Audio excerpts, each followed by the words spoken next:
خۆشەویستانی کورسات نیوز سڵاوتان لێبێ لەگەڵاو کارانم بەیەکەوە پانۆرامای ئەم شەوتان پێشکەشەکەین. لە هەموو گۆشەکانەوە باسی قەیران و کێشە و ئاڵۆزیەکانی عێراق و هەرێمی کوردستان و قەیرانی ئەو قەیرانەی چ دەستکرد بێ، چ سروشتی بێ، چ لە ناچاریا بێ ڕوبڕووی وڵاتیانی هەرێمی کوردستان کراوەتەوە باسمان کرد. ئەوێ دیدێکی ڕەخنەگرانە و ڕۆژنامە و مێدیایانە لەبارەی ئەو کێشانە و هەمیشە وەک ئەوترێت ڕۆژنامە نووسە زیندووەکان و مخەزڕەمەکان زانیاریان لە سیاسەکان باشتر لایە. بزانین ئایندەی هەرێمی کوردستان لە دیدی ڕۆژنامە نووسێکی دیاری هەرێمی کوردستان ئاڵۆزیەکان مەترسیەکان بەرەوکوێ هەنگاو دەنێن. گفتوگۆی ئەم شەوی پانۆراما لەگەڵ بەڕێز شوان محەممەد ڕۆژنامە نووس. کاک شوان بەخێر بێت. دامە کە تەلەفۆنم بۆ جەنابەت کرد لەسەر ئەوە وتم کاک شوان تایتڵی جەنابەت یا عنوانی جەنابەت چی بنووسە ڕۆژنامە نووس گەورەیە بەڵام شێوێنراوە لە هەرێمی کوردستان. منی شەر ئەو کات بەڵێنم وابوو کەوا بکەمە پرسیارێک بالەوە دەست پێ بکەم بەڕاستی ینی ئەمە بۆ چینە ناو بابەتەکە ینی بۆ ڕۆژنامە نووس ئاوای هاتووە لە هەرێمی کوردستان بۆ ئەو فۆرمەی وەرگرتووە. ڕەنگە پێویستمان بەوە هەبێت تۆزێ پێناسێکی ڕۆژنامە نووس بکەین.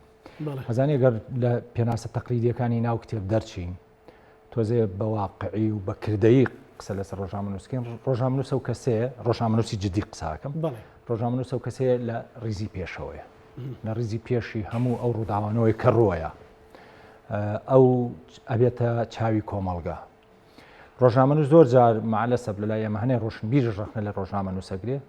کە ڕۆژنامە نووس عومقی نییە قوڵی نییە، ڕۆژنامە نووس سەرپێیە، ڕۆژنامە نووس زانیاریەکانی هەڵەیە. ئەگەر بمانەوە قسە لەسەر ڕۆژنامە نووسی جدی بکەین ڕێک پێچوانەکەیەتی و لەوانەیە هەنێشت هەبێ بە بۆچوونی من لەوانەیە فەزڵی لایەنی پۆزیتیفی ڕۆژنامە نووس زیاترکە لە لایەنی نووسەرێ بە خەیاڵ و ئەندێشە مامەڵاکە ڕۆژنامە نووس واقعی جۆزێتەوانێ ئەوەی نووسەر و ئەدیبەکە ئەگەر هەیە کە هەڵەی تیابێ بۆچوونێکی هەڵە بێ بەڵام ڕۆژنامە نووس لەگەڵ فاکتە تەعامولەکە. ڕۆژنامە نووس زیاتر لە ڕێیەکت پێڵێ زۆر جار نووسەر تەنها ڕێیەکت پێڵێ. لەبەرەوە هەمیشە ئەگەر ئێمە دیقەت بین لە وڵاتانەی بە شێش گشتی لە جیانیشە لە وڵاتانی ئێمەشا وڵاتە دواکەوتوان ئێمەشە ڕۆژنامە نووس لە ڕیزی پێشەوەی شەڕەکانە. بەڵام من لێر ناشارمەوانێ وەکو زۆر بواری ترکە شێوێنراوە لە هەرێمی کوردستانە و لە ناوچەکەشا حتا لە هەرێمی کوردستانە چەمچی ڕۆژنامە نووس و کاری ڕۆژنامە نووس و پیشەکەی شێوێنراوە شێوانەکەش هی ئەمڕۆ نییە بەڕاستی لەوانەیە زیاتر لە 20 ساڵ 23 ساڵ تەمەنی بێت لە دروستبوونی ڕۆژنامەی هاوڵاتیەوانێ دواتر ڕۆژنامەکانی تر ئاوێنە و ئەوانی تر. جێگەی داخەکای سیاسی ئێمە بۆ منافەسەکردنی ئەمە ماوەیەکی زۆر تۆمەتی بۆ دروستە کرد کە ئەمە دەستی ئەو ئەمن دەستی زۆر جاتیامیانە کردین بە دەستی دەرەوە ئێستاش ماوە بۆ چوونە. دواتر میدیای چەمە دروستکردی ناوی میدیای سێبەر بۆ جرایەتیکردنی ئەو میدیای و شێوانی ئەو میدیایە. دواتر میدیای بەرپرسە حیزبەکان دروست بوو، میدیای کەسانی ئەمنی دروست بوو. ئەتوانم بڵێم بە کورتی ڕۆژنامە نووسیش خۆی کایەکەمان بە حکمیەوەی ئێمە مێژوویی دوور و درێژمان نییە لەگەڵ کاری ڕۆژنامە نووسیە و بە تایبەتی لە ڕۆژنامە نووسی ئازادە مێژوویی درێژمان نییە و ئێستش لە پاشەکشایە خۆشمان بەشێ بووین لەو هۆکارانە. چ میدیاکاری حیزبی بووە چی میدیاکاری غیرە حیزبی بووە. گرنگیمان بە ڕۆڵی ڕۆژنامە نووس نەیاوە نەمانویستووە کەسایەتیەکی هەبێ لە کاتێکە ئەمە چەندان ڕۆژنامە نووسی عەرەبی و جیهانیە ناسین لەسەر ئاستی وڵاتەکەی خۆی و لەسەر ئاستی نێودەوڵەتیشان ناسراوە. هەمیشەوەمان لێ کردووە کە بە بۆچوونی سیاست و حیزبەکان بیر بکاتەوە هەڵسوکەوتکە و دوور بێت لەو قسانەی کەم لە بیدایەتەوەتم فاکتە جۆزێتەوە ڕووداوە جۆزێتەوەوانێت جەمسەرەکانی ڕووداوە جۆزە و بابەتیانەی جۆزێتەوانێت ئەمانە هەمووی هۆکارن و ئەو مالە سیاسی کە چڕاوەتەوەکایە جێگەی داخە ئەتوانم بڵێم بواری ڕۆژنامە نووسی ئێمە بەلاڕیا بردووە لە ڕێچکە سروشتی و ئەساسەکەی خۆی دەرچووە. ئەمانە هەمووی لەلایەکەوە من پێما بێ ئێستش ڕۆژنامە نووسی شێکی جوانە لە کوردستانە پیشەکەی پیشەیەکی گرنگە لە ڕیزی پێشەوەیە. خۆ بۆ نمونە ئەوەنەی ئەو ڕۆژنامە نووسانەی کە ئێستا لە کوردستانە سژن یا ڕۆژانە ڕوبەڕووی دادگا بنەوانێ یا ڕۆژانە ڕوبەڕووی هەرەشا بنەوانێ بەرامبەر ئەوانە کەم توێژ و چین هەیە کە وایان لێ بکرێ یا تیرۆرەکرێن ئێستا کە من و تۆ قساکەین لێرە ڕۆژنامە نووسمان هەیە گیراوە ڕۆژنامە نووسمان دەیان ڕۆژنامە نووسمان هەیە مەلەفەکانن لە دادگایە ئێستا ئەو ڕۆژنامە نووسانی کە مەلەفەکانن لە دادگا تۆزێ بۆ بە شەرم کەین کرێ کە باس کرێ لە میدیا باس کرێ چونکە ئەوە زۆر و زەون ئێمە دوو یاسای باشمان هەیە ینی بە با ئینسان نادیدە نەبێ من کەسێ هەوڵە دەم کەسێکی بابەتی بم لە قسەکان ئێمە دوو یاسای باشمان هەیە یاسایەکیان یاسای 35 ساڵی 2007 یاساکەی تریان یاسای دەستکەوتنی زانیاریە و دەستکەوتنی زانیاریەکە جێگەی داخە نەچۆتە بواری جێبەجێکردنەوەیە بەڵام یاسای 35 ساڵی 2037 هەمیشە پێشکردنەوە و دەستبایانێک بەرامبەریە کرێ ئەو ساڵانەی پێش و چەندین جار پرۆژەی جۆر بە جۆر و ئەوانە پێشکەشکرا باش بۆ ڕێگری کرا بە هەموو ئەو قووە خێرەی کە لە دەرەوەی و لە ناو سڵتەکە شاک هەنێ دەنگ هەیە ئەمێ ئەوە بڵێم ئێستا ئەو پێچکردنەوەیە ئەیانێ لە ڕێی سۆشیال میدیاوانەیە سنووردانێن بۆ میدیا لە کاتێکا سۆشیال میدیا تازە بۆتە بەرهەمێکی کۆمەلگایی کە بەری لێناگیرێ من ڕاشکاوانە بیڵم بەشێکی ئەو شێو ناڵێم هەمووی بەشێکی کەلتور و دابوونەرێت و کەڵچەری ئێمەیە بەڵام بەشێکی زۆری ئەو تەشیر و ناوزڕاندن و زەرەگیان نە بە تەجوبەی کوردی و زۆر جار چوونە ناو جوغزە شخصیەکانەوانێ بەشێکی زۆری بەڕاستی کای سیاسیەکە تەحمولیەکە چونکە من و تۆ پەیجی وەهمیمان نییە بەڕاستی میدیای جدی و میدیاکاری جدی نابێت پەیجی وەهمی هەبێ پەیجی هەبێ بە ناوی خۆیەوە بێ بە ناوی دەستگاکەیەوە بێ ئەوەی کە ئەو پەیجە وەهمیانە کاتەوە بەڕاستی کای سیاسیەکە حیزبە سیاسیەکانن بە پرسانی سیاسین بۆ تەسویەکردنی حساباتی خۆیانە بە شێو لە شێوەکان بۆ شان و باه و گەورەکردن و پیاهەڵدانی خۆیان ناکرێت ئێستا هێرشێکە کرێتە سەر سۆشیال میدیا و هەمیشە سۆشیال میدیای تیامەکرێت جێگەی داخە کۆمەلگاکەی ئێمەش من بۆ خۆم چوومەتە کۆبوونەوەی باوکانەوانێ لە ناوەندی مامۆسایانە کە ناوەندێکە تا ڕادەیەکە بێ ئینتر بێ ینی کراوەتر و ئەوتر بێ لەوێشە هینێکی زۆر هەیە هێرشێکی زۆر هەیە بۆ سەر سۆشیال میدیا ئێمە ئەگەرمانێ ئەم بوارە چاکەین بۆی تەندروست و ساغڵەم بێ بە بۆچوونی منە بێ لە خوێندنەوە دەست پێ بکەین لە سەرەتاییەکانەوە دەست پێ بکەین ئەلێرە ئەگەر جەنابەت بوەستێنم لە ڕۆژنامەنووسی جددی و بابەتیانەوە لە جملەیەکی پێشی خۆمە بێمەنا ئەوەی کە ڕۆژنامەنووسی جددی و جەنابەت یەکێکی لەو ڕۆژنامە دیارانەی هەرێمی کوردستان وادارم وابم من ئەو شایەتێت بۆ دەم لەوەوە پرسیارە بپەڕینەوە سیاست ئەوش ئەوەیە کە ئێستا دۆخی هەرێمی کوردستان تێڕوانێت بۆ دۆخی هەرێمی کوردستان چییە؟ ئایا بەمەبەست وای لێکراوە یان نەخشە کێشانەکە وایە ئەبوو لەو شوێنەیە بێ کە ئێستاتیایەتی لە هەموو بوارەکانەوە لە قەیرانی داراییەوە لە شەڕ و ئاڵۆزیەوە لە موشک و لە درۆنەوە بۆ بگرە بۆ ناکۆچینیان هێزولایەنە سیاسیەکان ئەم نەخشەیە کێشراوە یان هەرێمی کوردستان خۆی سوکانەکەی گرت و بردی ئەوێ سیاسەکان هەردووچێتی بەڵێ سەرەتا پێویستەوە بڵین کە حیزبی کوردی بە تایبەتی حیزبە دەسەڵاتدارەکانی کوردستان استراتیژیان نییە بە پێی ڕۆژ مامەڵاکەن ئەکرێ من ئەمڕۆ بۆ داڕشتنی سیاسەتێکە پەیڕەوی بکە حیزبەکە لە چوارچێوەی هەرێمە ئەکرێ ئەمڕۆ ڕووم لە تورکیا بێسمێنە ڕووم لە ئێران بێ واکرێ ئەمە تەبادول بکەم من بە دێژایی ئەو ماوەی کە تۆزێ هەستم کردوەوە وشار بووم و لە مەجای ڕۆشنبیری و میدیاییشم کردووە چەندین جار من سەنگەری گۆڕینەوەی ئەم حیزبانم بینیوە بە پارتی وێچێتیوانێ پارتی ڕۆژانێک سەر بە ئێران بووە ئێستا سەر بە تورکیا یەکێتی ڕۆژانێ سەر بە تورکیا بوو ئێستا سەر بە ئێرانە نزیکە لە ئێرانەوە لەژێر هەژمونی ئێرانە هەردووچیان ئەوشە لەژێر هەژمونی تورکیایە ئەمە نەبوونی استراتیژێکە چونکە تۆ ئەگەر استراتیژێکت هەبێت و بتوانی وردە وردە هەنگاو بە هەنگاو لەگەڵ کۆمەلگاکە تا بچیتە پێشەوە لێی بە دڵنیایوانێ ئەبێ هەنێ خطوط عامی هەنێ پێوداگەی گشتی هەبێ کە حیزبەکان لەسەری کۆک بن هەموو حیزبەکان بەوەی لە ناو دەسەڵاتە بەوەی لە ناو ئۆپۆزیسیۆنشە و ئەمە ڕنگدانەوە شێوێ لەسەر ئاستی کۆمەلگا بەڵام من بەڕاستی ئەوە بەدی ناکەم لەوانەیە سەرکردەکان ئێمە ئەمڕۆ سیاسەتە پەیڕەوکە بەینی سیاسەتیشکە پەیڕەوکە هەنێکی بە مەزاجە هەنێکی ناقوڵیە هەنێکی قەراری فەردیە ئێمە کۆمەڵێ موسسات دروست کراون بەڕاستی موسساتی ڕۆشنبیری و ڕاوێژکار و کۆمەڵێ دەستگای تر کە پرسیان پێ بکرێ من قەناعەتم وایە کەمترین کات پرسیان پێکرێ پرسوڕایان پێکرێ دابڕانێکی زۆر گەورە هەیە لە بینی هەردوو حیزب و نوخبەی دەستبژێری کۆمەلگای ئێمە لە ڕۆشنبیر لە ڕۆژنامەنووس لە چالاکوان لە هونەرمەند دەمانە دابڕانێکی سیر هەیە حیزب بۆ ئازانێ و سەرکردەکانی حیزب بۆ ئازان بەسخوا ئەوەی کردووە کە بەیانی کادیرەکانی خۆت ببینی مۆزە فەرمانبەرەکانی حیزب ببینی لە کاتێکا یەکێتی و پارتی ئێستا من بەڕاشکاوانە ئەم چەند جارێ وتووە دووبارەیە یەکێتی و پارتی و گۆڕان کە لە ناو سوڵتان تەپسیل لە 25 کۆمەلگای کوردیەکەن یعنی لە دەروی ئەوان 75 ئەم 75 گەنجێکی زۆر وریامان هەیە چەند ساڵە زانکۆکانیان تاوا کردو ێستا بێ ئیشنوانە عقلی باشن باشە نخبەیەشی ڕۆشنبیری مخەزرەممان هەیە کە تا ئێستا بە احترامەوە ئیش و کاری خۆیانەکەن چالاگوانی باشمان هەیە هونەرمەندی باشمان هەیە خۆ ئەگەر ئەمانە باش نەبوونایە ئەو پراوێزەی کە تۆزێ ماوە بەرقەرار نەبوو نە ئەمایوانێ ئەوە خاڵێکیان خۆ ئەگەر ئەمانە باش نەبوونای و ڕخنان نەگرتایە سروشتی یەکێتی و پارتی و گۆڕانمان بۆ دەرنەئەکە و ڕخنەگرتن و ئیشکردنی ئەمانەیە لەسەر ئەمە بۆیە خەڵک تا ڕادێکی زۆر بێزراوە لە دەسەڵاتی کوردی بۆیە حیزبی کوردی منەی بینم لە سەرکردەکانی کورتی هەردوولا بەیانیان هەڵەسن مەسئولینی خۆیانە بین اینجا ئەم دوو بەڕێزەی کە ناویشان مەسئول بەرزانی بافڵ تاڵەبانیە من پێم وابێ هەرچەنە مەسئول بەرزانی خۆی وابشان نایە پێم وابێ بەشێکی زۆری تێڕوانینیان بۆ کۆمەلگای ئەمە تێڕوانێکی ئەمنیە مامەڵەکردن لەگەڵ کەسانی ئەمنی خۆیانە تا ڕادێکی زۆر کۆمەلگا فرامۆش کراوە تا ڕادێکی زۆر نخبەی کۆمەلگا فرامۆش کراوە پرس و ڕای پێ ناکرێ ڕێی وەرناگیرێ ئەمانە هەمووی ئاماژن بۆ ئەوەی کە ئێمە لە کۆمەلگایەکە ئاژین داڕماوە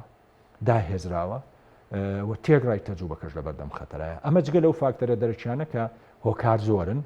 مەعلەسەف ئێمە ئەو فاکتەرە دەرەچیانە کە خۆشمان یاری دەدەرین بۆ ئەوەی کە ئەزمەکانمان قوڵ بێت پێشەوە بینە سەر فاکتەرە دەرەچەکە کاشوان فاکتەرە ناو خۆیەکە مەسەلەن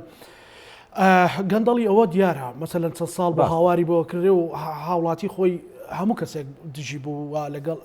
حکومەتیش خۆی هات سەر و توێمە چاکسازیەکەن ینی گەندەڵی هەیە چیتر ئەم دابڕانەی دروست کرد ئەم هەڵتەکانی دروست کرد منەمە موتۆتەوە بەڵام پێویستە بیرم چکەوانەی لەم کەناڵە نەموتبێ گۆڕانکارێکی لە سروشی دەسەڵاتی هەردوو حیزبی حکومڕانە ئەو گۆڕانکاریە چییە؟ ئێمە نەوەی کاتۆتە پێشەوانێک کە ئەتوانین بڵێن ناوی بنینەوەی بەرزانی و تاڵبانەکان نەوەی چینێن کوڕەکانی بڵین مامجلال و کوڕەکانی مەسعود بەرزانینی یا برازا و کوڕەکانینی ئەم نەوەیە تا ڕادەوە ئەم نەوەیە بە حکمیەوەی کە چم بەسەرۆکی حکومت بێەوە چ کاک بافڵ بێ ئەمانە بە حکمی لە سلکی ئەمنیا پەروەردە بوون لە سێبەرا پەروەردە بوون گەورە بوون ئێستا دەسەڵاتیان بەدەستەوەیە ئەمانە بە تەسەوری من تێڕوانینی ئەمنیان بەرەو کۆمەلگا هەیە تێڕوانیەکی کراوەی دیموکراتی کە تەفاعولکە لەگەڵ کۆمەلگا لەم جیانە تەفاعلی ئێمە کە ڕۆژانە سوۆشال میدیا تەفاعولەکەن ئێمە سەرکردەکانمە تەفاعل ناکەن لەگەڵ کۆمەلگا لەبەرەوە ئەیبینین مامەڵەکانیشان ئەمنیە زۆر جار لەسەر حسابی کۆمەلگاشە با من نمونە بێنمەوانێ ئەوە بۆی لێرە قساکە من لەو نەوع کەسانە کە لە کەناڵێکی ئیشم قسەم کرد لێرە هیچ ئازایەتی نییە قسەی زۆر بە پارتی بڵم ئەگەر چوومە کەناڵی خۆیان قسەیان پێڵم بەدڵێ بڵێ یعنی من سێرم پێدێ کاک بافڵ ئەوەنەی خەڵکی ئەمنیە بینێ لە چواردۆری خۆی بڵێ زەرورە ئەمنی بۆ ئەم پاراستنی ئەمنیەتی هەرێم ئەوەنە خەڵکی تر دەرەوەی خۆی نابینێ دەرەوەی حیزبەکەی خۆی نابینێ ئەمە خەلێلش گەورەیە چونکە لە نەتیجە ئەم شارە بە تایبەتی ئەم شارە شارێکی زۆر بزیەوە بە درێژایی من ئەوە 59 ساڵە لەم شارە لەدایک بوو گەورە بوو سپاس دەکەم یعنی لە سەردەمی سەدامیش من دایم هەمیشە ئەو نمونەیەنمەوانێ دوای ئەنفال کۆڕێک گیرا بۆ 4 شاعری ناساوی کوت عین حابە حەسیب قەراخی کاکەی فەلاح عین شەونم حەمە ساڵح دیلان عفو من ئێستاش بیرم دێ ئەو وەختەی تر جەبروتی بەعس هەموو شتێ بوو حەمە ساڵح دیلان ئەوەی شعرەکەی خەیامی خوێندەوە خەیام تۆ بە دیار پێکەکەتەوە هەڵمەت و تێ لە کوردستان نەکش و شەشکا وا ڕەزە سووتێ ئەو هەشتا کە سەدام لەو جی عەزەمەتیا بوو لەبەرەوە باشەم سەرکردانی ئەمە بیرکەنەوە کە لە دەروی خۆیان هەمیشە خەڵکی تر هەیە کاکزانە شوان بێدەنگەکەی خەڵکی تر لێ قوتە بێتەوانێ وا بۆ لە سلێمانی وا بۆ و قەناعەت شما ئێستش هەولێر وەک بەرەو ئەواچن چونکە وردە دابڕانی حیزبەکان لە کۆمەلگا کە وتم لە سا 25 خەڵکیکە دروست بووە لە دووهۆ خەڵکی ترمان هەیە یعنی ئێمە یەک کۆمەڵ لەو ماوەی پێشوای و خۆتانزان لەو چەند ساڵی پێشوە تقریبا زیاتر لە 70 کەس دەگیر کرا ئێستا شەنێکیان لە سجن ماون ڕۆژنامەنووسی تایە چالاگوانی تایە مەعلەسەر سەبقەر ئیسار و تەڕەسوودیش تۆمەتی ئاخراوەتە پاڵیان تۆمەتە خرێتە پاڵیان لێرەش خەڵکی تر هەیە و نوخبەیەکی بەرفراوان لێرە ناڕزایەتیشی زۆر گەورە هەیە باشە هەر حیزبی عاقڵێتیەکە لەگەڵ ئەم نوخبەیە بکرێتە حیوارەوانێ ئەگەر حیوارەکە بەزەرێکی بێت چونکە لە نەتیجا بە قازانجی کۆمەلگایە ئەمە دیوێکی بڵێ ئەمە دیوێکی دیوی تری چیە ینی ڕاهەندی تری چییە مەسەلەن کاکشوان کە هەرێمی کوردستان یەکزانی ئەمە قسەیەک کە بکەم لەسەرەوە من قەناعەتم وایە دیموکراسیەتی حیزبی لەناو پارتی یەکێتیە بەرەو پاشەکشێ هاتووە ئێستا حیزبی کەوادیر نەماوە یعنی ساڵی 90ەکان و ئەوانە چ پارتیش و چیەکێکیش حیزبی کەوادیر بوو حیزبی سەرکردایەتیەکان بوو مناقەشاکە قەرارە درا لەوانەیە جنابی مام جەلال لەگەڵا نەبوو بێ کاک مەسئول لەگەڵا نەبوو بێ بەڵام قەراردراوە باواش نەزانین بڵێن لەبەرەوەی پارتی هەل بنەماڵەیە وا بووە هەروەک ئێستا بۆ وانە بەڕاستی جەوەرنامی تیا بووە فەلەکە دین کاکەی تیا بووە بۆ نمونەت بۆێنمەوە من لە سیوێکی ئابا زۆربەی زۆری من ئەوە بە زانیاریە ها من هیوادارم پارتی بە درۆم خاتەوە گەروانیە زۆربەی زۆری سەرکردەکانی پارتی لەگەڵەوە بوون سیوێکی ئاب بکرێ بەڵام فەلەکە دین کاکەی و جەوەرنامیقی لەگەڵا نەبوو باشە یعنی حزب هەبوو دەنگ هەبوو ڕنگ هەبوو جیاوازی هەبوو من ئێستا هەز ناکەمەوە جیاوازی هەبێ هەموو بیرکردنەوەی خۆیان ناوەتە دەست ماڵی کاک مەسعود ئێتر ئەو سێ کوشکێ چۆن بیرەکەنەوە چۆن تەسەڕوف لەوە شاوتت مەسرور بارزانی ناوی مەسرور بارزانی تێنا لە مقابلی کاک بافڵ بەڵام هێشتا کاک مەسعود سەرۆکی پارتیە ئەو بۆ ینی بەڵام من قەناعەتم وایە کاک مەسعود ئەزانی من شعورێکی واکەم کاک مەسعود بە هەموو شێوەیە حکوومەتەکەی کاک مەسعود سەرکەوێ بە هەموو شێوەیە بە کەلێن و بە نەقس و بە پێشێرکردنی ئازادی و وێستەکە گرتوێتی بەدەستەوە لەبەرەوە زۆر جیاوازیان نییە لەگەڵ یەکتریا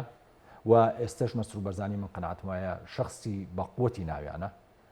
ڕاستە لەوانەیە کاگنێچیر سیاسەتی واقعیتر بێ تا ڕادەیەک تێگەیشتوتر و بە حکمی ممارەسەی حکم بۆ زانین کاک زانە ئێمە مشکلێکی گەورەمان هەیە لەگەڵ سەرکردانە دوای ئێمە سەر ئێرەش بەڵێ ئەزانی زۆرێک لەم سەرکردانەی مە بێت تەجوبن ئەڕژێن ناو کایەکە وردە و دەفێرە بن من بیرم دێ کاگنێچیروان لە ساڵی جەولەی ئەو جەولەیە بوو دوای سویەکی ئاب جنگاوەری شەڕی ناوخۆ بوو بەڵام و خستیانە ناو حکوومەتەوە وردە ماوەیە جێگری دکتۆر ڕۆژ بوو وردەیتر بوو بە سەرۆکی حکومت ماوەیەکی زۆر مایە لە سەرۆکی حکومت ئێستا هەستەکەی واقعیترە پراگماتیزمی ترە من قەناعەتم وایە کا قوباری شەگە تۆزەی مەتبا بەخۆی بۆ ئاراستەیاڕوە بۆ ئاراستەیاڕوە کە پراگماتیزمێت و کراوەتر بێ لەگەڵ خەڵکە ئەمە باشیشە بۆ کوردستان باشە یعنی ئێمە دوای مەسەلەی ڕێفراندۆم کە کوردستان لە ئاستەنگێک و گەمارویەکی سیاسی و ئابووری زۆر گەورە بوو یەکێک لەوانی منقزی بوو بەڕاستی نەچیروان بوو من هیچ ئیشم پێ نییە بەسەری تۆ بەس من کابراایکی وتم بابەتیم یا یەکێک لەوانەی کە نەیهێش هەرێم دوو بەش بێتەوانێت لەو دەما کاقوبات بوو ینی تەحالفی ئەو بینی ئەو دوانە بوو ئەژنا خۆ دوای سیوێکی دوای 16 ئۆکتۆبەر بە تایبەتی ینی هەرێم بەرەو لێکترازانە ڕۆی ئەو دوانە ڕایانگرت و هێرشی زۆر کرایە سەریان بەڵام باش بوو ڕایانگرت چونکە من بۆ خۆم لەو شخصانە نیم کە هەرێم نەمێنێتەوە هەرێم ڕەنجی تێکۆشانی 100 ساڵی ئەم میلەتەیە بە هەموو سلبیات و خراپیاتەوە بە هەموو ئەو تێبینی و ڕەخنانەی هەمانە لەسەر دیکتاتۆرەتی پارتی و یەکێتی بەڵام ئەمانە حیزبی خۆمانن ئێمە فەشەلمان کردو لەوەی کە دیموکراسیت بەرقەرارکەین کادری یەکێتی و پارتی فەشەلی کردو لەبەرەوەی حیزبەکەی جوان ترکا و کراوەترکا بەدیلی ئێمە نە شیعەمیانڕەوەکەی سوودانیە نە قەیس ڕەزعەلیە نە مالیکیە نە ئەوانی نە سونەتڕەوەکانیشن ئێمە من سەیرم پێدێ ئێستا حالیان بە تایبەتی ئەمە لەسەری قسە بکەم سەیرم پێدێ کۆمەڵی خەڵک لە خەڵکی خۆمان خەڵکی بەرپرس بووە لە ئەڵێ لە هەولێری ئیسرائیل هەیە ئیسرائیلی هەیە عیبە خەوشە نانیشتیمانێتیە من بەڕاستی بە سەراحەتی لەم ئەمە کێشەی خۆمانە بڕۆ داوا بجوڵێنە لەسەری وانە بڕۆ شتێ بکەن بە شێوە لە شەوەکان جستێ بدۆزەوە بۆی ئەم خەتەرە لابرێ بەڵام تۆ ئەبی بە زەرعێ بۆی ئێران لێت بە عیبە یا زەرعێ بۆی تورکیا لێت بە عیبە شوورەیە بە تەسەوری باش زەبێ مەسەرە و خەتەی کاک ئەمە ئەوە بڵێم ئەمەش لەوە ئەمە پێشەوە لێرەش لە یەکێتی نیشتمانی کوردستانی بەڕاستی ماوەیەکی زۆرە ئەم حیزبی کەوادیر نەماوە لە دوای مردنی مام جەلالەوە بۆ زانی سەردەی مام جەلال حیزبی کەوادیر بوو دائما ئەنوو لە یەکێتیا چەند قوتبێ هەیە و بیرەکرێتەوانی و ئیتر قوتبەکان ئەگەر فیکری و سیاسیش نەبوون کە لە مەرحەلەکانە فیکری سیاسی بوون کاک زانە من زۆر ضرورە ئەمە بڵێم چەند جارێکی مناقەشەم کردووە لەگەڵ برادرانە یەکێتی کە دروستە بێ لە ساڵی 76 و 77 زانی چه سەرکردایەتەکەی بووە دوو کەسی تیا بوون شاهادەکەیان نزم بووە یەکیان مام جەلال بووە یەکیان کاک نەوشیروان بووە هەزای مەکتەب سیاسەکەی چی بووە دکتۆر کەمال فواد دکتۆر کەمال خۆشناو دکتۆر عومەر شێخ موس هەمووی دکتۆر بووە هەزانی هەمووی خەڵکی ئەکادمی و ئەوانە بووە ئێستش کا کەسی سەرکردایەتەکەی یەکێتیکە یەکێت لەگەڵ ڕێزما حیزب ئەوانەشی پێویستە بەس لە خوارەوە پێویستێتی یەکێکیان بازرگانە یەکێکیان جەنەڕاڵی عەسکەریە یەکێکیان کابرایەکی ناوچەیە یەکیان کابرایەکی ئەمنیە ئەمانە ئەکرێ مؤسساتی حکوومەت من لە خوارەوانەیە بەرپرس بنوێنەرایەتی یەکێتی بکەن لە حکوومەتە بەس بەڕاستی ئەمانە حەقەیە ئەمانە بگۆڕێن ینی ئەمە ئاماژەیە بۆی کێچێتی لە چ دۆخێکە یا پارتی لە چ دۆخێکە ئەتەوێ بڵێ کە ئەوانەش ڕنگدانەوەی لەسەر کۆمەلگا و لەسەر سیاست و لەسەر مؤسساتەکان بەدڵنیایەوە ئەمە جۆزمەوانێ بۆ دەروانێ مادەم ئێمە پێش ئەوە ببوورێت خوا باسی بابەتێکە توروژان مەسەلەن ئێستا لە ماوەی ڕا ئەو خەتە بۆ لە ماوەی ڕابردوو و مەسەلەن لێرە عربەت بردومان کراسێ پێشمەرگەی دژە تیرۆر شەهید بوو مەسەلەن لەولا ئەگەر ینی لانی کەم ناڕەزایەتیش نەبوو بێدەنگبوونێک هەبوو مەسەلەن لە ئەوەی کە پێنجوێن هیچ مبەڕێکی هەڵناگر سیارێک سوتاکە عیلێکی عەرەب بوون دانیشتووی دهۆک بوون کە هیچ کارمەندی ئاساسیال بوون بەڵێ مەسەلەن لە لۆفەکانی کورتەک پێشتر ئەکید جەنابەت معلومات تێکە عیلەیەک بوون ڕاستە لە هەندێک شوێنی هینیشی داوە مەسەلەن کادری پەکەکە بۆ یان نزیک بۆ لە پارتیکرێکارانی کوردستان ئەمە ئەوە نییە بڵێم ئێمە پێمان خۆشیان ڕەوایەتی بدەیت بەڵام ئیتر تورشیاڵە کاکە و کادری پەکەکە بووە باش بێدەنجێکە بوو لە موشک بارانەکەشە بە هەمان شێوە بێدەنجێکە بوو ئەم خەتە بۆ کاکشوە ئەمە هی ئەمڕۆ نییە بەڵێ یەکەم با لێرەوانە دەست پێ بکەین من بەیاننامەکەی چێتی نیشتمانی کوردستانم بەدڵ نەبوو بەڵێ ئاسعفلیمان باش بوو بەڵام بەدڵم نەبوو چونکە هیچ باسی ئێرانیتیان نەبوو خۆ من نەمکردو تۆ نەوکردو تۆ بڵی مۆزەمبیقات بێ قەسفیە و لێری کرد ئێران خۆڵێ منم هیچ شەرم ناکە وڵێ منم هەروەها تورکیا هەموو ڕۆژێکە قەسفیە منتیقانە و قەسفی قەندیل و کە من هاتم بۆ ئێرە لە منطقەی ئامێدی 5 کیلومتر 6 کیلومتر لە وازام لە ڕۆژهەڵاتی ئامێدیەوەیە دوێنە تەبلیغی هێزەکانی ئەمنیەکانیوێت تەبلیغی دەواجنە کە ناهی وازام هینایی وڵاخ و مەڕگاوداریەک بوو بەڵێ تەبلیغ کردوتیانە چۆڵی کە ئەمڕۆ لیان ناو تەختی کردووە کابرات زەرێکی زۆری پێگەیوە شوێنێکە هەمووی 3-4 کیلومتر لەینەوە دوورە لە شوێنی سەکەنیوانێ ئەمە ئاماژەیە بۆ ئەوەی کە ئێمە دوژمنەکانمان بە هەموو شێوەیە لە شێوەکان ئەیانەوێ ئەوەی بە درێژایی ئەو 100 ساڵە بەرهەم هاتووە لە ناوی برن مەعلەسف خۆشمان یاری دەدەریانین ئەم دابەشبوونی یەکێتی و پارتی و هێزەکانی تر و حتا ڕۆشنبیرانیش کاک زانە ئەمە زۆر مهمە ئەزانی زۆر جار لە کۆمەلگایە کەسێرەکەی حیزبەکان دابەشە بن بەڵام شتێکێ لە کۆمەلگا ڕێی عامە نخبەی ڕۆشنبیرە نخبەی چالاگوان و چیە ئەرکە نیشتیمانەکانە پارێزێ مەهامە نیشتیمانەکانە پارێزێ یەتە دەنگ لەسەری لێرە ئەوەش نەماوە لێرە ئێستا ئەوەی مەرغوبە لێرەوە جنێو بە پارتی بە ئەوەی لای پارتیشەوە مەرغوبە جنێو بە یەکێتی نیشتیمانی بە من ئەگەرم پرسیارە لە جەناب بکەم ئەگەر کاکشوان لە سەروبەندی و ئێوارەی کە لە عربەت درابووی و تا ئیدانەیەکەم و زۆر خراپەوانەیان وت نزیکە لە یەکێتیەوە ئەگەر ئەو شەوە هەر بەهاتایە کورسات یان هەر قەناتێکی تروتپات ئەو مشک بارانە ئیدانە ئەەکەموان وتەوە وڵا کاکزانە من زۆرەوە بەلامەوە گرنگ نییە بەستم بەڵە ڕاستە ئەو دابەشبوونە عیبە بەڕێی من بۆ ئیعلامیەکانیش عیبە ئەزانێ بەتایبەتی بۆ ئیعلامیش کاکزانە ئێمە ئیعلامی تۆ جەنابەتەوە چەند ساڵی ئیعلامیت ئیعلامی هەمیشە ئەو پیۆری تایە کە ڕێیەکی تر هەبێ لەگەڵیا تۆ هەواڵەکەی ڕاستە لە کەناڵەشی حیزبی بەڵام خۆتوانی بڵێن دوو مەڕۆیەسا هەولێر قەسف کراوە ئەتوانی دوو ڕێی پارتیشی تێکەی دوو ڕێی ئەجیزەی ئەمنی هەولێریشی تێکەی وانی هەواڵەکەت حتا ئەگەرێکێتی بڵێ دەستان خۆش بێ خۆتوانی یعنی میدیا ئەو پرەنسیپ و باوە بگەینەوە سەر ئەوە میدیا علمە و ئارەزوشە زانستە و ئارەزوشە میکانیزمە و ئارەزوشە هەمیشە میکانیزمەکانی ئەوی یاویتە تێکۆتەوە جێگەی ڕێیەکی تری تا بکەیتەوانێ کە نایکەینەوانێ ئەوەیە مشکلەی میدیای حیزبی ئێستا من ناڵێم کاکزانە وەرە لە حیزب وەرە دەرچۆ وەرە لە میدیاکی ئەهلیشکە هەرگیز وا پێ ناڵم بەڵام خۆ باشە ئەو میدیا حیزبیانە میدیاکارە حیزبیانە پرەنسیپەکانی کاری ڕۆژنامەوانی بکەن وانە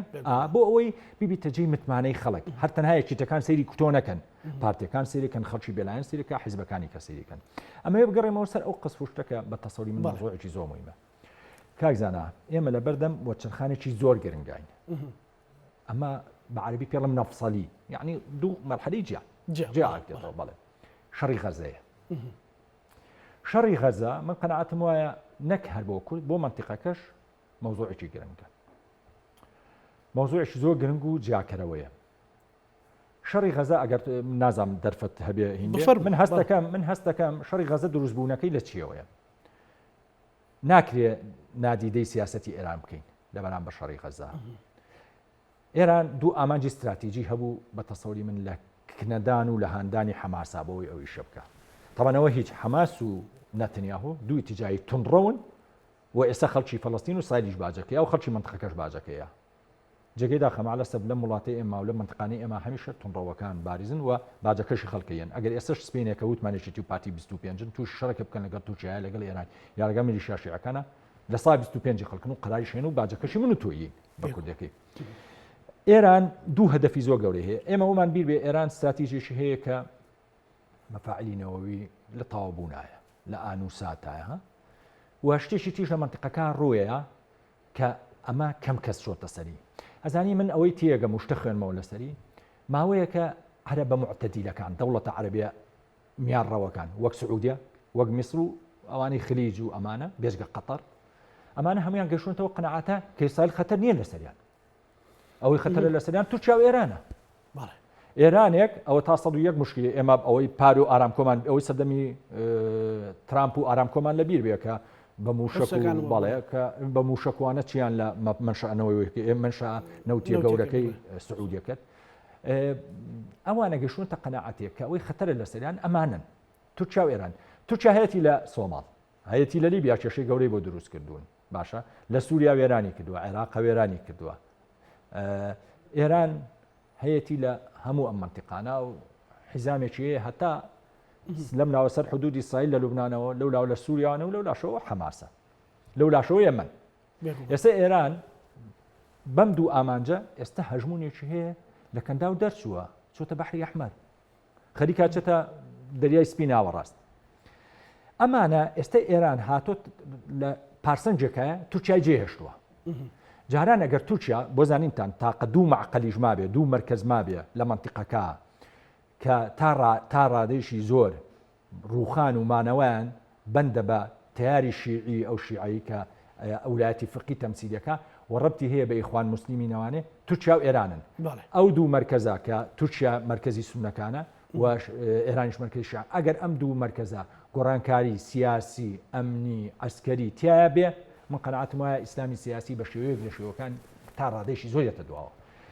ئێمە بیرمان بێ لە سەردەمی ژینا ئەمینی و خەباتی ژینا ئەمینیە ئەگەر ئەو حرەکەیە سەرکەوتایە من قەنەعەتم وایە شیعە و بە شێوەیەک لە شێوەکان ئیسلامی سیاسیش ئیسلامە کۆمەڵایەتێکە نەهات جێی تەقدیر و هەر کەسێ نوێژی خۆیەکەوە ئەمانە تەڕاجعیش گەورانەکەت هاوکات لەو ئینتیخاباتی پێشووی سەرۆکایەتی کۆماری تورکیا و ئەمەی لە مانگی چواری شاکتێ هی شارەوانیەکان قەنەعەتم وایە ئەگەر ئەردوغان و ئاکپارتی بێنە دواوانێ ئەو ئیتیجاهە چەپ و مەدەنی و شێوە عیلمانیە سەرەکەوێ لە منتیقەکە ئەمە کاریگەریە بێت لەسەر هەموو ناوچەکەش ئێستا لە شەڕی غەزا تورکیا دەستی لە هەمانەکە دەرچووە جاران ئەگەر ئێران تەنها هەر بە ئۆردوغان ئەمە ڕۆژە خوتبایە نەتەنیاهۆ اینە مەحکەمە و نازانم چی بە تەسەوری مش جگە لە شتێکی ئیعلامی چکە دەرناچێت ئێستا ئێران جاران ئەگەر قیادەی هەموو شیعی منتیقەکەی کردوێ ئێستا قیادەی هەموو عالەمەکە عالەمی ئیسلامی ئێستا ئەوای لاتەوە قیادەی هەموو عالەمی ئیسلامیەکە بە حکمی هەموو ئیسلامیەکان ئێستا ئەو بۆتە مرکزی سەرنەوەی مافی فەڵەستینیەکان سەرنەوەی مافی حەماس سەرنەوەی مافی لوبنان بەڵێ سەرنەوەی مافی ئەوان ئێستا ئەو بۆتە مرکز جاران دوو مرکزەکە دابەش بوو یەکیان بەدەست سونەکانەوە بوو یەکیان بەدەست شیعەکانەوە بوو شیعەکان ئێران بوو سونە و ئیخوانەکان هین بوون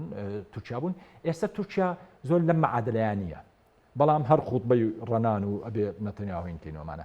لەبەرەوە ئەبێ ئێمە ئەم مەخاتیرە تێبگەین ئەبوایە کورد ئێمەوە ماڵەوە ئەبوایە ماڵی خۆمان بڵین ئەبوایە کورد بە تەسەوری من لەگەڵ هەڵگیرسانی شەڕی غەزا ئەوی هێزانی بە تایبەتی هێزی عسکەریان هەیە یەکێتی پارتی پەکەکە ڕۆژئاوا بە شێوەی لە شێوەکان ئەو حیزبانەی تر ئەوانی ڕۆژهەڵات دیموکرات و کۆمەڵە ئەبوایە یا ڕێکەوتنێکی نهێنی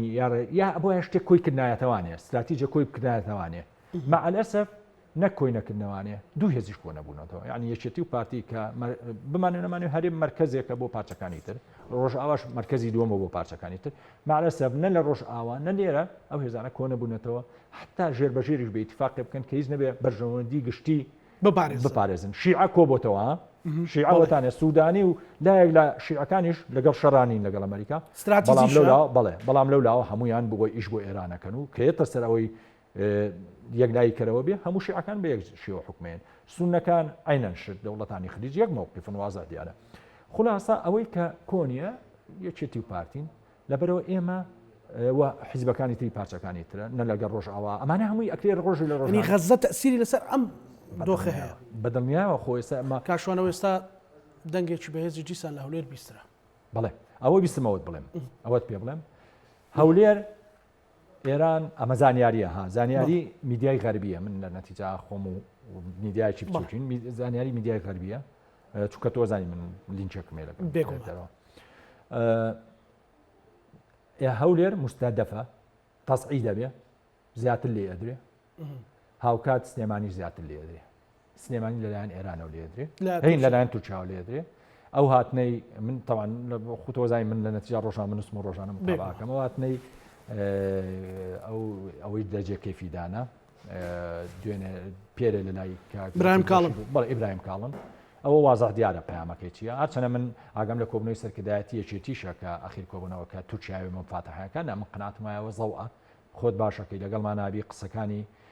هەفتەی پێشووی ئەردۆغان و هاکان فیدانەوەمانە وازەح کەنانە تەختیەکی سعاتیان لە BBC لەسەر یەکێتی و کاک بافڵ کردەوە بەڵێ من ئەوەت پێ بڵێم زۆر کەم هەبووە ئەنجومەنی قەومی تورکیا کۆبێتەوانێ و بەلاغی نەبێ بەلاغی نەبوو بەس دوایەوە دوای یەک دوو ڕۆژ چ ئەردۆغانیش چ هاکان فیدانیش کەوت هاڕەشەکردن لەم ناوچانە سلێمانی مستەدەفە لەلایەن تورکیاوانێ قەناعەتیشم وایە من لە نەتیجە وڵاتی وڵاتم پێم ناخۆشی خوێنی قەناعەتیشم وایە مەرکەز تەدریبەکان زیاتر مستەدەف بێ مەرکەز تەدریبەکانی کە ڕاهێنان بە پێشمەرگە و بەهێزەکانی ترەکە مستەدەف بێ هەولێر یەکەم مەرحەلەی یەکەم لەوانەیە هەنێ خەڵکی کرد کە نزیک بن لە بە عاتیفا یا بە سۆزە یا بە شێوەیەکی سیاسی نزیک بن لە پەکەکەوانی مستەدەف بن لە منتیقانە لەبەرەوە ئەمەش هەمووی ئاماژەی بۆی کە ئێمە سیاسەتێکی موحدمان نییە ئەو سیاسەتاکە هەولێر بۆ تەسعیدە بێت کاک شوان ساڵی بەپێی زانیاریەکان درۆنێکی لە نزیک فڕۆکەخانەی و دەوڵەتی درۆنێک کراوەتە خوارەوە بڵێ هەولێر بۆ مستەدەفە من لە دوای 16 ئۆکتۆبرەوە حقەتە هەیە بیڵین لەوانەیەکێتی پێی ناخۆش بێ لە دوای 16 ئۆکتۆبرەوانێ و بە تایبەتی دوای مردنی جەنابی مام جەلال و کاک نەوشیروانیش قەناعەتم وایە مەرکەزی سنتەری حرەکەی قەومی ئیتر بە ئەو ڕۆی کە من و تۆ تێبینیمانەیە دیموکراتی نییە و عەدالەتی کۆمەڵایەتی وانەتیانە زیاتر لە لای پارتی بێ زیاتر هێزەکانی عێراق و ناوچەکەش پارتی بە باش یا بەخراپ ئەو بە مەرکەز زیاتر ئەزان هەتاوەکو ئێرە ئەمە جگەلەوەی کە ئێرە بەڕاستی هیچ کەم خەتی ماوەتەوە لەگەڵ ئێرانە تێکەڵی نەکردی و لەگەڵ شیعی سەر بە ئێرانە تێکەڵی نەکردی کەەوەش خراپە ڕاستە تۆ من هەمیشە تێگەم کە یەکێتی و هەرێمی کوردستان حدودێکی دوو درێژی هەیە لەگەڵ ئێرانە پارتی و تورکیا حدودێکی دوور و درێژیان هەیە لەگەڵیانە بەڵام بە تەسەوری من بەو شێوە تەسنیم بوونەی پارتی بۆ تورکیا یەکێتی بۆ ئێران بە تەسەوری من خەلەلێکی گەورەیە زەربەی گەورە لە نیشتیمان و لە نەتەوەکەمان و لە ئایندەمانەیە پارتی زیاتر لە دوژمنێکیە بە عام شیعە دوژمنێتی لە ناو شیعەشە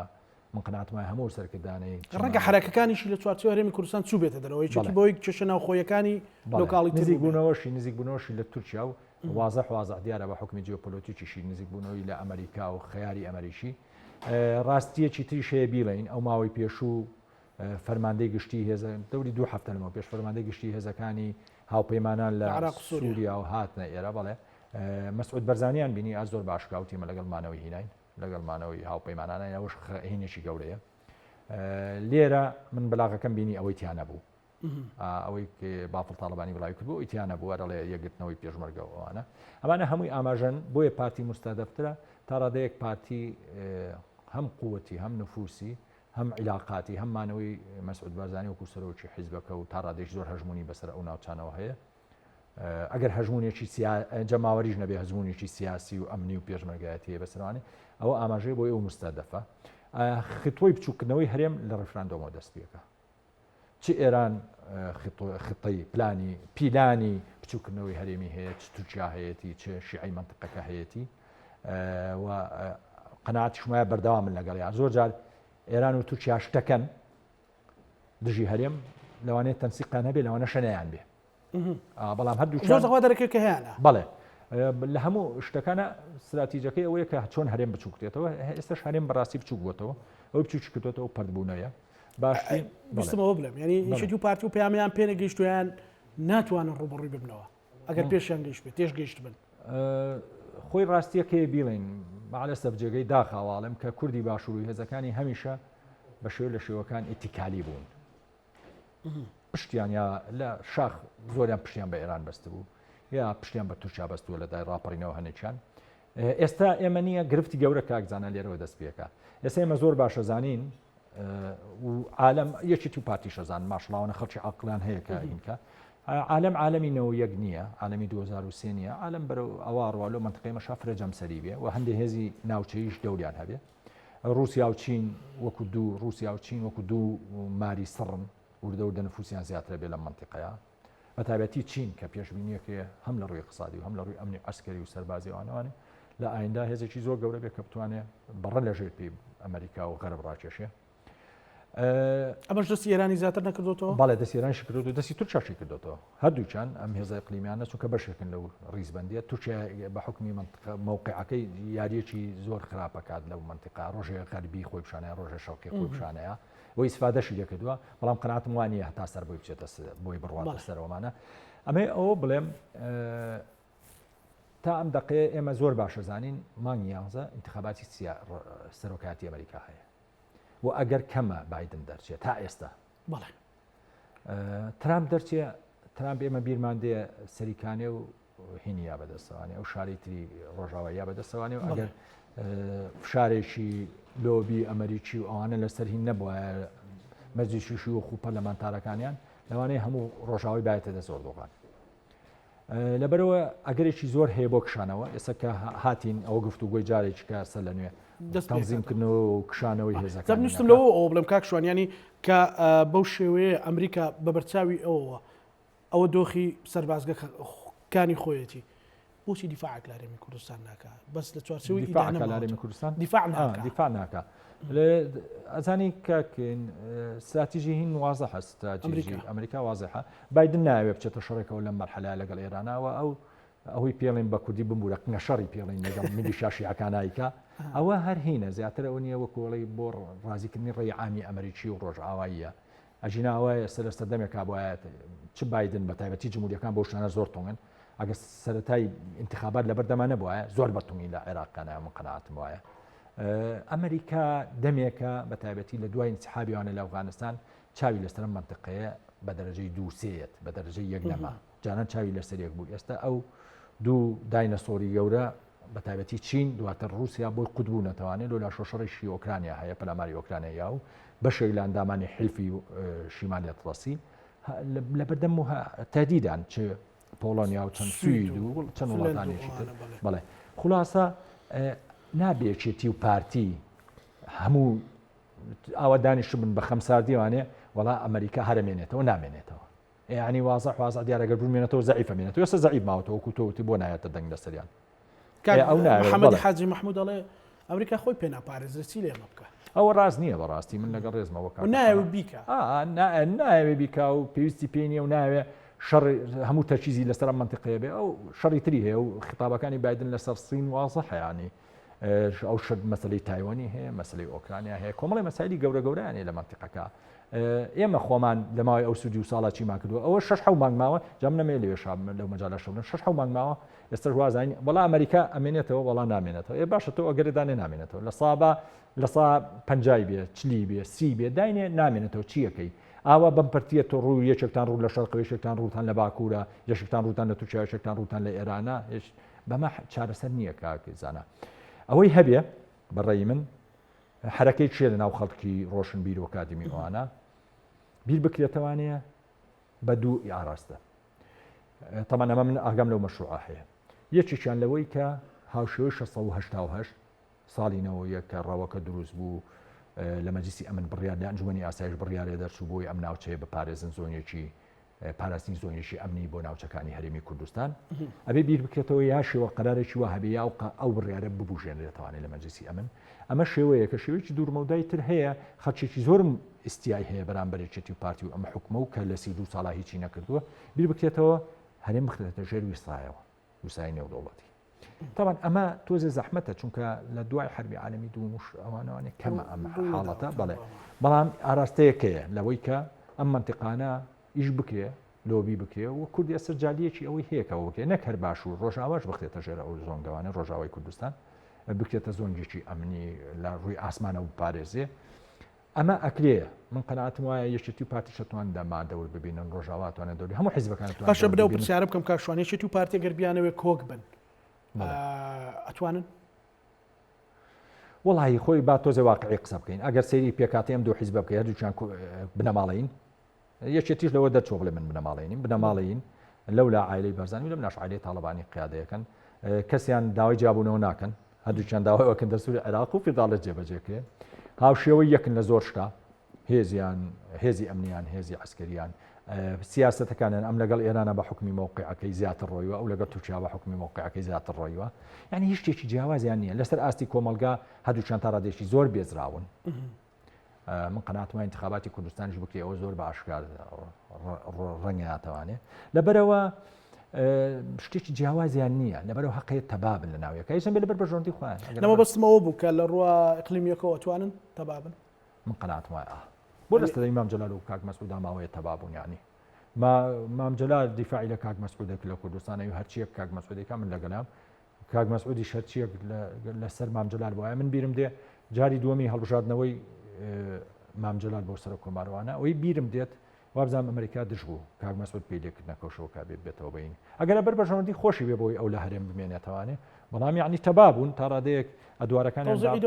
بەڵێ ئەدوارەکانیان دابش کرد بوو ئەکرێت تۆشە دوار دابشکەی کاکەین بەڵام دوار دابشکردن ئێستا مە یەکێتی پارتیکە نەدوار دابشکردن نیە ها ئەمە کەوتنە ناو تەوەرەی ئەو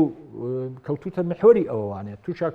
پارتی کەوتوتە محوەری تووشێتی کەوت خۆژنات کرێت لەگەڵ پەکەکەش دوار دابشکە زانی ئەکێ ئەو ڕێک ئەوەی کە من باسەکەم کە هەر چوار پارچە سیاسەتێکی مشترکی بێ ئەکرێ پەکەکە حزوریەوەی سمعاتانەی نەبێ بەڵام ئەکرێ لە ژێرەوانە هێنە تەفاوماتی لەگەڵا هەبێ لەگەڵ ڕۆژاوە هەنە تەفاومات